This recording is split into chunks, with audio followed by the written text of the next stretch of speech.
हरे कृष्णा। श्री श्यामानंद प्रभु चैतन्य महाप्रभु के मुख्य अंतरंगा पार्षदों में से एक थे।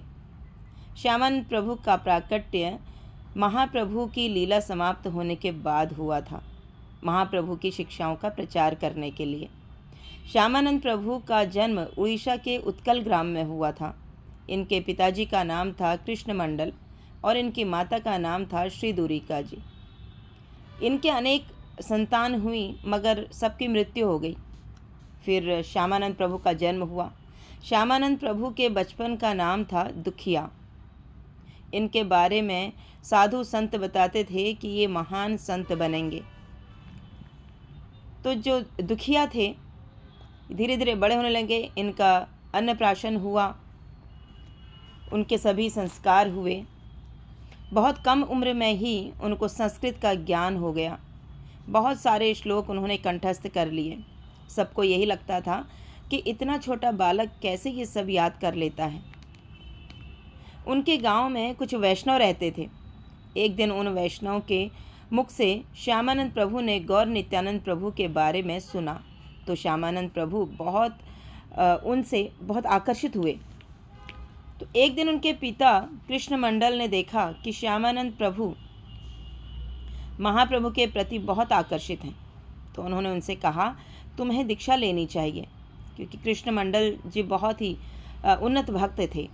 श्यामानंद ने कहा, मेरे गुरु का नाम हृदय चैतन्य है। वो अंबिका कला में रहते हैं।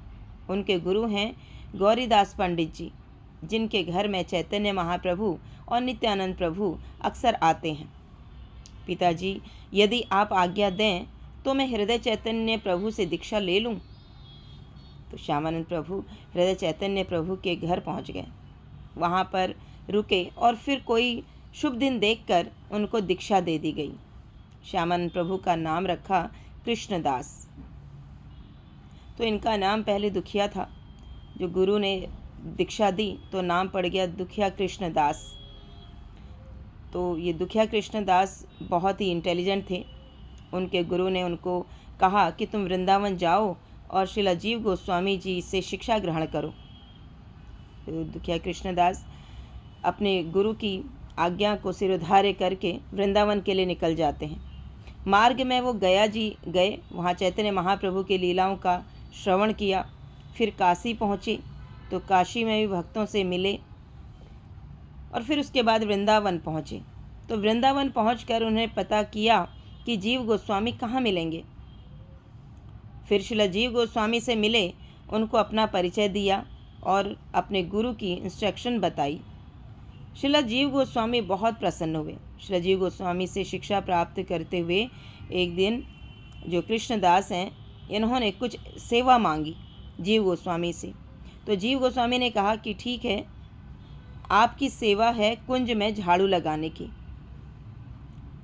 तो दुखिया कृष्णदास को सेवा में कुंज झाड़ू लगाने की सेवा मिल गई। ये सेवा पाकर वो बहुत ही प्रसन्न हुए। एक दिन दुखिया कृष्णदास झाड़ू लगा रहे थे तो भगवान उनकी आतुरता को देखकर बहुत प्रसन्न थे। झाड़ू लगाते और भगवान के नामों का गुणगान करते। तो एक दिन झाड़ू लगाते हुए उनको एक पायल मिली। वे सोचने लगे, ये किसकी हो सकती है। उन्होंने वह पायल रख ली और सोचा, कोई मांगने आएगा तो दे दूंगा। इसी बीच राधा रानी की सखियों ने देखा कि राधा रानी के एक पैर में पायल नहीं है। उन्होंने राधा रानी से पूछा, आपकी पैर की पायल कहाँ है। राधा रानी बोली, मैं कल सेवा कुंज में नृत्य कर रही थी, शायद वहीं गिर गई होगी। तुम लोग जाओ तो वहाँ से ले आना। तो विशाखा जी सेवा कुंज में गई। वहाँ दुखिया कृष्णदास झाड़ू लगा रहे थे। उनसे पूछा, आपको पायल मिली। तो दुखिया कृष्णदास जो हैं वो विशाखा देवी को देखकर बहुत आश्चर्यचकित हुए। तो दुखिया कृष्णदास ने कहा कि हाँ, पायल मुझे मिली है। ये पायल आपकी है क्या। विशाखा जी बोली, मेरी नहीं है। तो दुखिया कृष्णदास बोले कि आप जाओ, जिनकी है उनको भेजो, ये पायल उनको मिलेगी। तो विशाखा जी वापस राधा रानी के पास आ जाती हैं और राधा रानी को साथ में लेकर जाती हैं। तब वो दुखिया कृष्णदास से कहती हैं कि इनकी है वो पायल, आप वो पायल इन्हें दे दीजिए। तो जैसे ही कृष्णदास राधा रानी को देखते हैं वो देखते ही रह गए। ऐसे दिव्य स्वरूप का उन्हें कभी पहले दर्शन नहीं हुआ था। कृष्णदास ने उनको पायल दे दी। विशाखा जी कृष्णदास का हाथ पकड़कर राधा रानी के पास ले जाती हैं।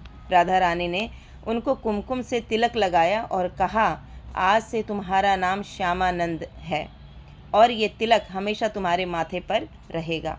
तो श्यामानंद प्रभु ने कई बार राधा रानी को प्रणाम किया और राधा रानी अप्रकट हो गईं और श्यामानंद प्रभु श्रील जीव गोस्वामी के पास वापस आ गए। श्रील जीव गोस्वामी ने श्यामानंद प्रभु को देखा तो उनके चेहरे पर अलग ही आभा थी, बहुत तेज था। पूछने पर श्यामानंद प्रभु ने सब कुछ बताया। ये बात पूरे ब्रज में फैल गई। धीरे धीरे ये बात अंबिकला में हृदय चैतन्य प्रभु तक पहुंच गई, जो कि श्यामानंद प्रभु के गुरु थे, जिन्होंने उनको कृष्णदास नाम दिया था। वे बहुत क्रोधित हुए और उस क्रोध में वृंदावन पहुंच गए। श्यामानंद प्रभु से मिले और उनसे बहुत क्रोध करने लगे कि उसी रात्रि राधा रानी हृदय चैतन्य के स्वप्न में आती हैं और कहा, मैं श्यामानंद की सेवा से प्रसन्न थी, इसलिए मैंने उनको नाम और तिलक बदला। हृदय चैतन्य प्रभु को बहुत गिल्टी फील हुई। उन्होंने अगले दिन सुबह उठकर श्यामानंद प्रभु से क्षमा मांगी और अपने देश वापस आ गए। तो श्यामानंद प्रभु को बहुत सारे उन्होंने ग्रंथ लिखे और प्रचार किया। तो इस प्रकार से उनको राधा रानी की कृपा प्राप्त हुई, श्रील जीव गोस्वामी की कृपा प्राप्त हुई